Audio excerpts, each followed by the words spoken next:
I have been making investments for 34 years. 80% of my time is spent in making investments and 20% in my charity work. I'm passionate about Tikkun Olam, which means healing the world and making it better. In addition to supporting the Sorensen Center and the Kennedy School at Harvard, I also support the USC Shoah Foundation, which was created by Steven Spielberg 25 years ago, as well as the Mother Teresa Project, which is called Love in Action. Mother, when she was alive, said love in action means working and giving until it hurts. So if you're worth 10 billion and you're only giving 9 billion away, that's not love in action. But if you only have $100 and you're giving 2 away, that is love in action. On the investment side, I'm very boring and strategically focused. In the early 90s, I recognized that the Chinese market would be somewhat significant. Decades later, we're now working on a 5G project, which is possible because one of my investment partners started funding the China Telecoms in 1993. I love this story. The year was 1993, and the China Telecoms thought they would have 25 million users asking for a cell phone in a year. They got that in a month. So all of a sudden, you find over 300 million people standing in front of you, lining up to want to use a cell phone. And back then, no one was funding the Chinese. They needed $2 billion in hard currency.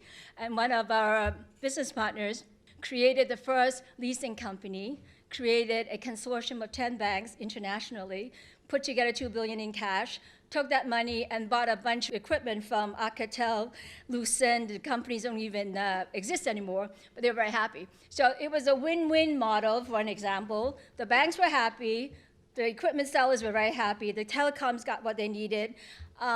Tencent and Alibaba would not exist today were it not for that kind of infrastructure investment, which is the reason why 20-something years later, we're now able to do this 5G project, and we are doing the co-investing with our European investors. So if you look at strategically what we're doing, distribution of content, and myself specifically is also focusing on creation of content. You all know the valuations. Hulu just got validated at $15 billion.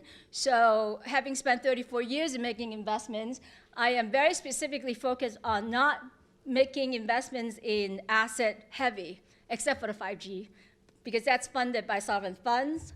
We have a co-investor in the form of Temasek. The last thing that I want to tell you about on the investment side is something called Storyfile, which is hugely exciting. It enables the likes of Val and Tariq to tell their stories. Storyfile uses holographic-like technology to enable you to tell your story. So we're coming up with an app. With this app, you can interview all your loved ones. You can use it as a legacy keeper for the people that you want to have in your life. You can also use it as a cultural as well as a business interactor to communicate whatever it is. And on top of that, you can deliver your message through this technology. You can have a live light panel, and your story will be kept for at least 100 years. So we're transcending time and space with this particular investment. The technology was created over 10 years ago because of some kind-hearted people who wanted to capture the stories of survivors. So at the Shoah Foundation, we take a lot of survivor testimonies. We have now over 55,000 survivor testimonies, certainly from the Holocaust, but also from Rwanda, Guatemala, Cambodia, and Nanjing. The idea is that we are all one, is universality. That's what I'm passionate about. Since 1985, I've been supporting educational causes. And for me, it's a parallel. I make investments, I become successful, I support my favorite charities. So thank you so much, and I look forward to learning a whole lot more from you.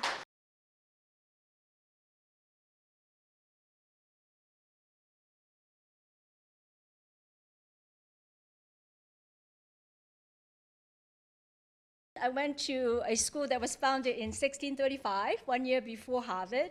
So we were literally the only feeder school to Harvard, and to this day,